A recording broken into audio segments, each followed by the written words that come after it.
Thanks for joining us at Old Glory Red Report. Today we're going to talk about this Saturday's big match, home match, against Phoenix Rising FC. We got a lot to dig into, so we'll do that right after this.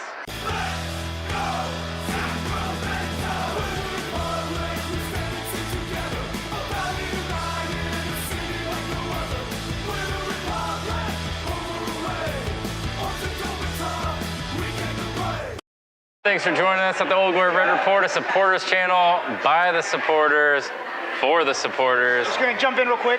This is being brought to you by the Beautiful Game Network.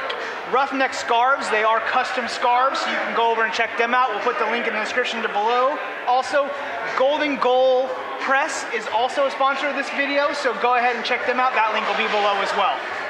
Yeah, and live here at Fort Rock Brewing, so there's some fine folks coming in and out as this place is popping, as it usually is on a Wednesday afternoon. Forgive the background noise, it's a bit loud and crowded today. We'll do our best to keep our focus. We have a big match this Saturday.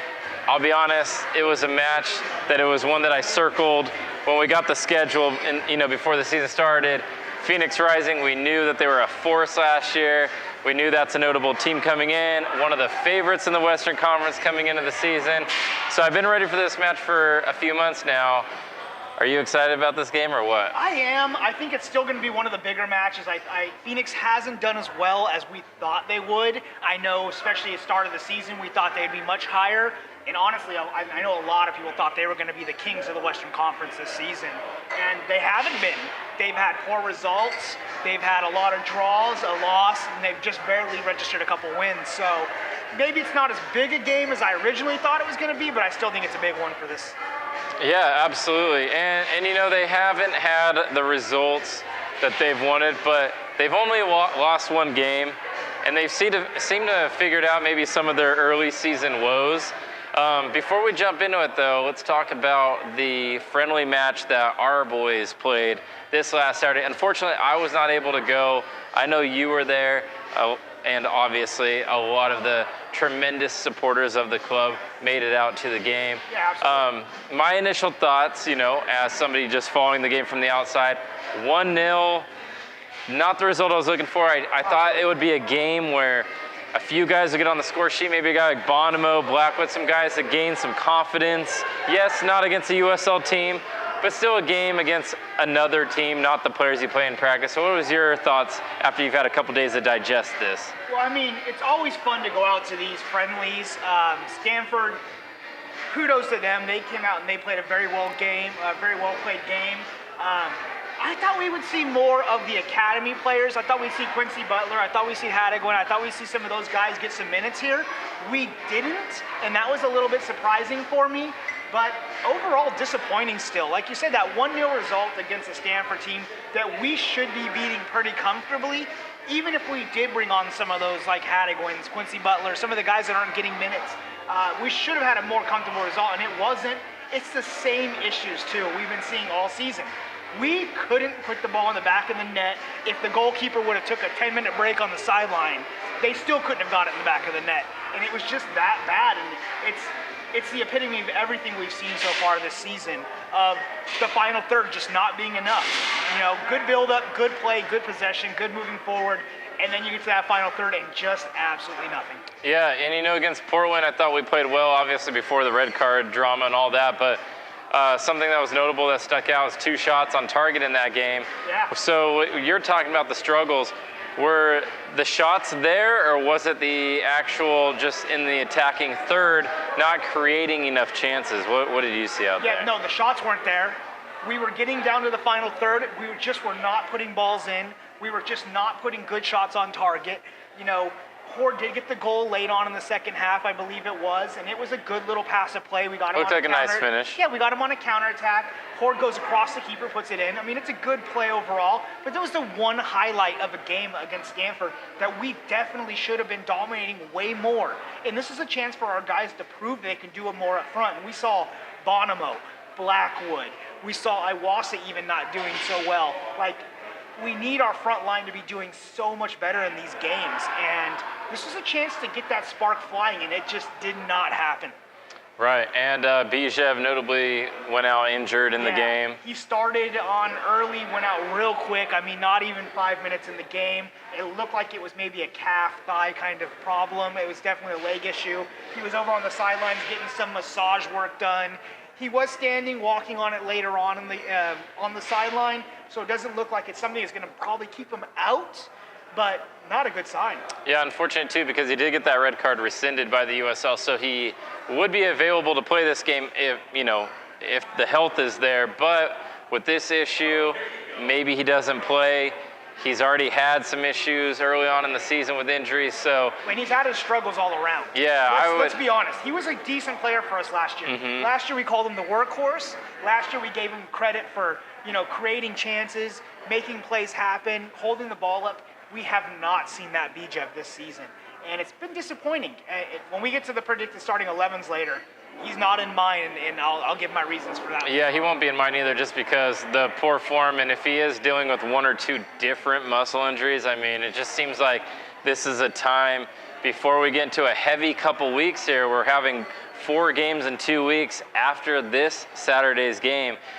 The schedule's going to start coming fast and furious out there, and you want to have guys available, so maybe this is a game that Bijev doesn't play. So moving on to Phoenix played Tacoma Defiance.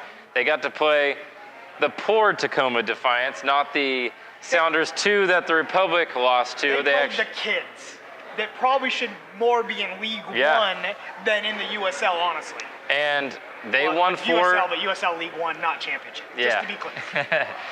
They won 4-0. Regardless, even if it was an easier game, they put goals in the back of the net. That has to be good for confidence. That has to be good for mentality, especially considering that they had they had some draws in there where they could have got some wins. They didn't. So they're starting to get their form back. They're actually on a nice little bit of a streak right now in terms of not allowing too many goals, putting the ball in the back of the net. So you have to say, coming into the game, Republic, their last 2 times they've played, they lost to Portland, and then a decent result in the friendly against a college team.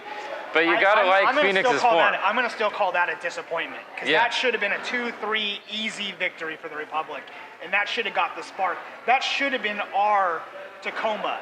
That should have been us getting on the board, getting balls in the back of the net, and getting that confidence, and it did not happen. Yeah, so one thing I wanted to point out is early in the season, Phoenix had been bleeding goals left and right. They have made a keeper switch. The last 4 games, they went from Wojcinski, he got replaced by Lubin. Since they've put in Lubin, 3 out of 4 games, he's held a clean sheet. So they're feeling confident, especially they make the switch. They're not letting goals in. They're scoring goals. How are you feeling coming into this game from the Phoenix end? Well, like you were talking about, they haven't been putting goals in. They have a +5 goal difference, but as you mentioned, they got +4 of that in the last game. So this is a team that's been bleeding goals and hasn't really been scoring too much either. They have 14 goals for and 9 against. So before the Tacoma game, they were 10-9, which is not very good overall. And they're down to 8th place, so it's been a struggle for them this season. They've only allowed 1 goal in the last 4, though. So what do you make of that? About that? 8 of those goals they gave up were in the first 3 games. They were getting scored on. So I know what you're saying, but you have to think about it. Since they've made the keeper switch, I don't know if they've made any tactical switches, but they have been playing better defensively. They kind of switched the diamond formation. They're playing from 2 up front and 1 in the back to almost a 2 in the back to 1 up front in that middle of the 4-3-3. Okay, in the middle. So they kind of changed that. They did bring the keeper in, as you mentioned, and that has seemed to solve some of the defensive issues they were having early on. They have got the win. They did beat Austin 1-0. Now, Austin's not the greatest team. They lost to Austin 1-0. They did now, lose, Austin's not the greatest team. Getting that loss is disappointing. Yeah, that was surprising. They beat Tacoma and El Paso, which is my point before, which are not the best 2 teams in the league. So to get victories off of teams like Tacoma playing the kids, and El Paso, which is honestly one of the most horrific teams on the West Coast right now. It's good that they turned it around, but I think those are kind of false results. I don't think we're going to see them being that team that beat those 2 teams when they come and play Sacramento at Papa Murphy's Park. I don't think we can expect the same, but you're right. The defense has tightened up a little bit. They are putting goals in the net, so we have to be careful. Yeah, and this Saturday, some of the key players that we're going to look for, I think we got to start first and foremost with the player that I think you had in your top 5 Republic players of all time. I did. Adam John making his return to Papa Murphy's Park. Not sure if he's going to be available because he has missed the last couple games with a core muscle injury. He did not play the last game. He got subbed off the game previous. I was not aware of that, so that's a good point for us. Yeah, so he may not play, although this is a team that has plenty of options in the attack. We talk about how 3 of our 4 main attacking players haven't really produced this year. Not the case for them. Adam John, if he plays, what do you think the reception will be by the fans? Do you think he'll get an ovation, or do people still remember Adam John? I'm sure they still remember him, especially from the first couple seasons when we were doing a little bit better and the fans were really building that fan base around it. I think they're going to still remember. They're going to remember him like I did, very fondly. He's a guy that came in, had a great attitude at this club, did good things for us. Maybe wasn't the most prolific player in his time here, but on and off the field, he was a great guy to be at this club. I think he'll get a good reception. He is the guy that can hold up play quite well. He's that bigger center forward that you can get the ball up to and hand it off. And with Phoenix having Asante and Fleming's out on the sides, he's going to feed the balls out to them, and they're going to try to put it back into his head and get that ball on target through a header, through a cross, things like that. So if he's in, he's going to be a threat. I think he'll get recepted well, but he's going to be the enemy on Saturday. Absolutely. And, like you said, if he plays or not, Phoenix still has plenty of attacking options, and I want to point out Solomon Asante. He's my key player to watch. He's the player that we really need to contain. I got some stats here, and they're absolutely off the charts. Through 7 games, he has scored 3 goals, has 4 assists. He plays on the right wing in the 4-3-3. He's a quick, pacey player, so a guy like Tainer, a guy like McCrary might have their hands full, but here's also some numbers for him. He has created 24 chances. He's attempted 24 shots. He also has attempted 30 crosses. So this is a guy who's averaging either a goal or an assist a game. He's putting the ball in dangerous situations. If he's not scoring, if he's not assisting, he's still swinging in crosses. I think he is first and foremost public enemy number 1. We have to stop him if we're going to win this game. Yeah, I can't agree with you more. He had a terrific season last season, even under the shadow of Drogba being over there. He's a really good player. He was a name that you knew was going to be on the team sheet every week if he's healthy. He's quick, he's got tricks, he's got good feet, he can put the ball in the net. He's someone that we're going to have to watch out for. They have Fleming also coming in on the left side too. Mm-hmm. He does have 4 goals and 4 assists this season, so that's going to also be a good guy to someone to watch out for. He kind of offers that same idea and pace on the other side. So those high up wings are going to be a key for Phoenix going forward, and getting those balls out into those fucking wide areas are going to be something that's going to be a problem for McCrary, for Gomez, whoever's, even if Mahoney gets in there, they're going to have to pay attention and focus on those players. Yeah, and Solomon Asante is a player kind of like our Kamiwasa, where I almost feel like they're MLS quality. Like those guys should be maybe on an MLS roster, even if it's on a bench.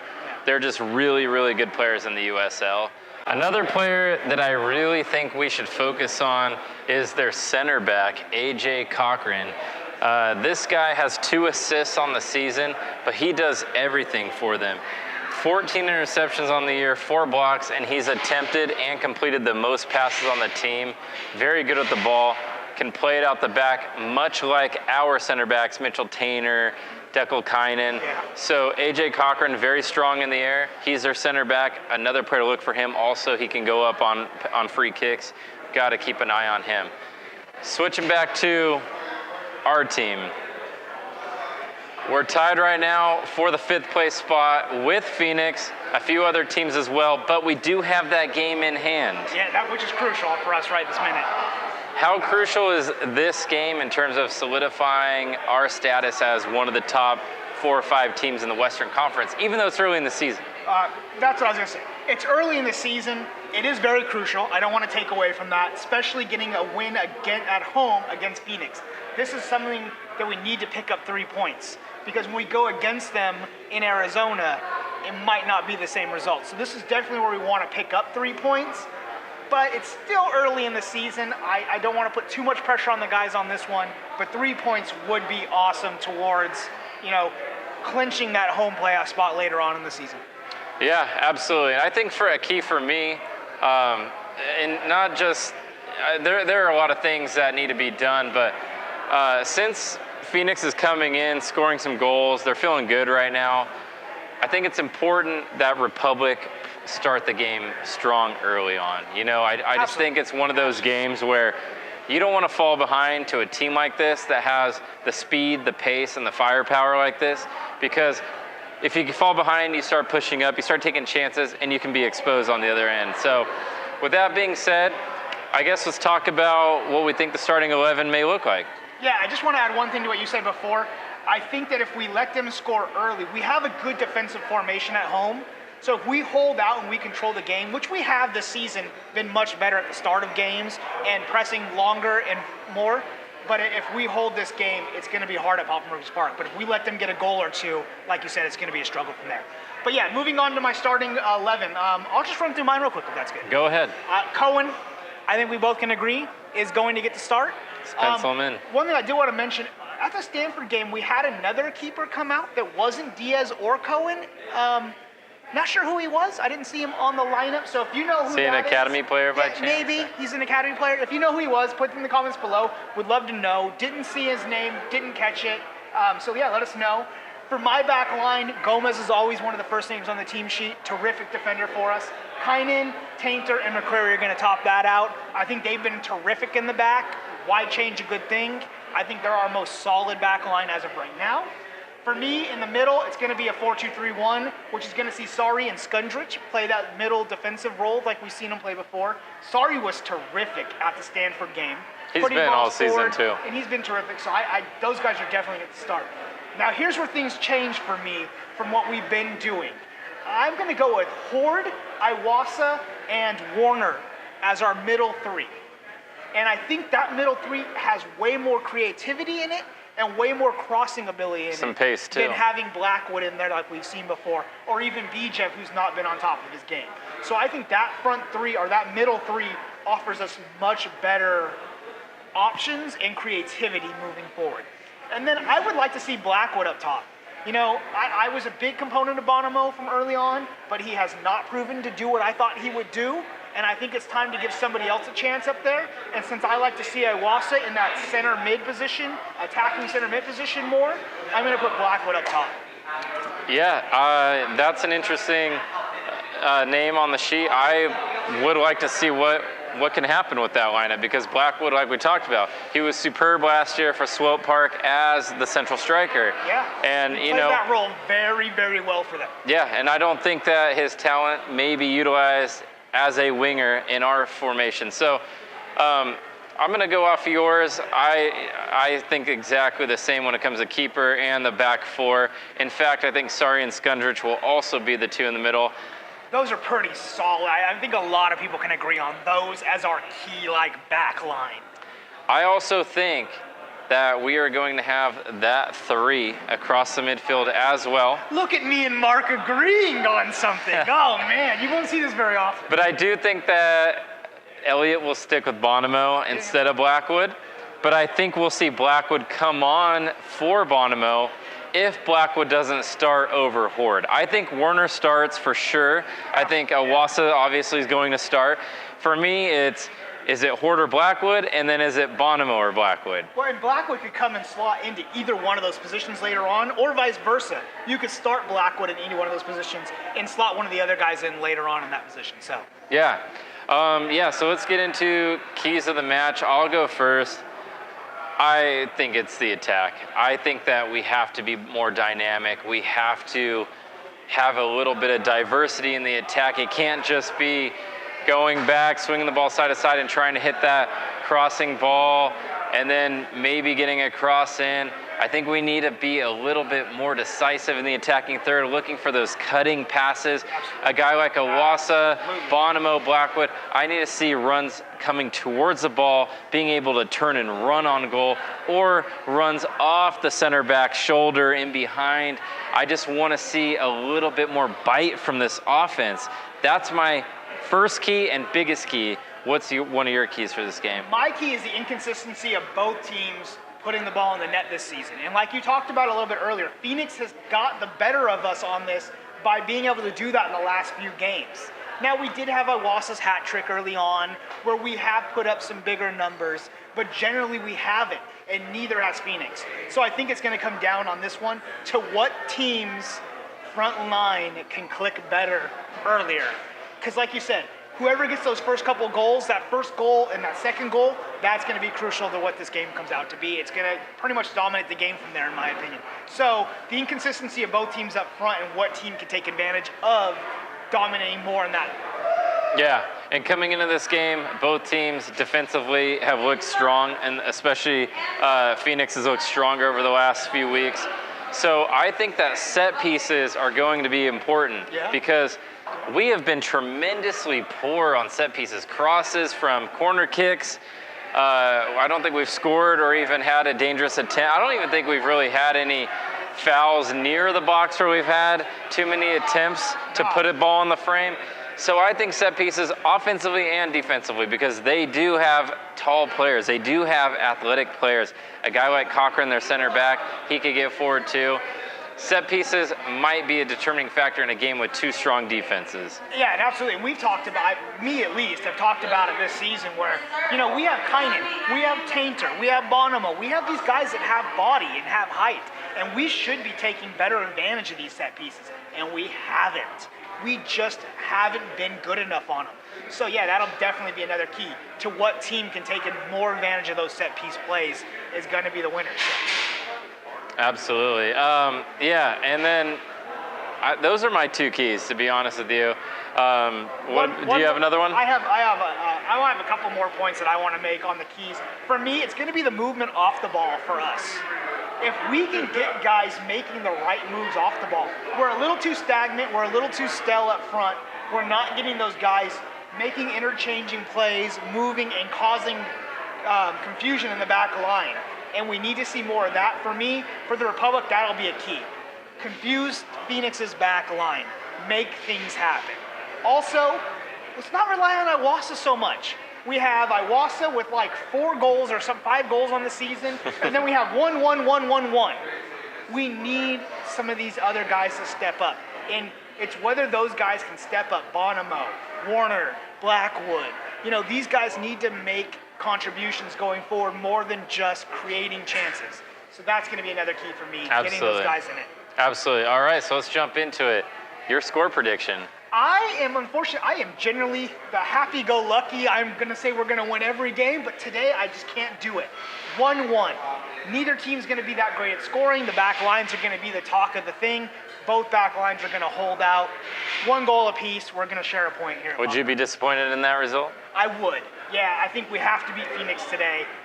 In the long run, whether we're going to get that home clinch playoff spot later on, whether we're going to finish the top of the conference, is going to matter against teams like Phoenix today, Phoenix on Saturday. So a win here is important. I don't think we'll get it. I think we'll get the 1 point on the 1-1. I think we're going to come out victorious because I think with the support of the home crowd, I just see us getting past that finish line 2-1, a late winner. I'm not sure who it comes from. I think Iwasa gets on the score sheet, but I believe we are going to see someone else get their first goal of the season. Could it be Sari? Could it be Skundrich? Could it be Horde? Could it be Bonomo? We will find out. But regardless, I think we come away victorious 2-1. But man, I do think that this is a game that we have to grab by the scruff of the neck early, or else it could be a long night at Papa Murphy's Park. I agree 100%. If we let Phoenix take us, we let them start coming at us, it could end up being a very, very long night. But also vice versa. If our guys get off on the right foot,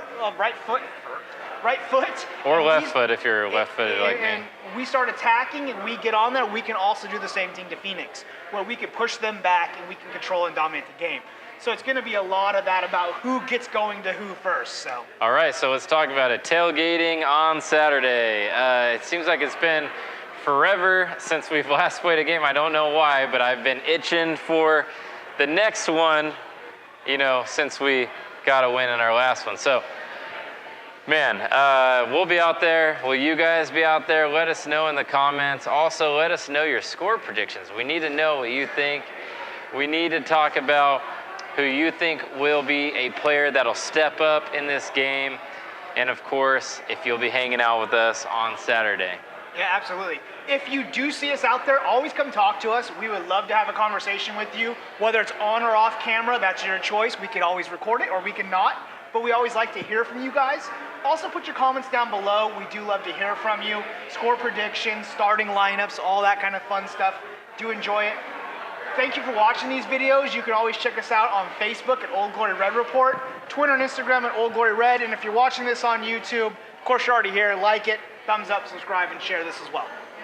All right, so I guess we're done. We'll see you guys later.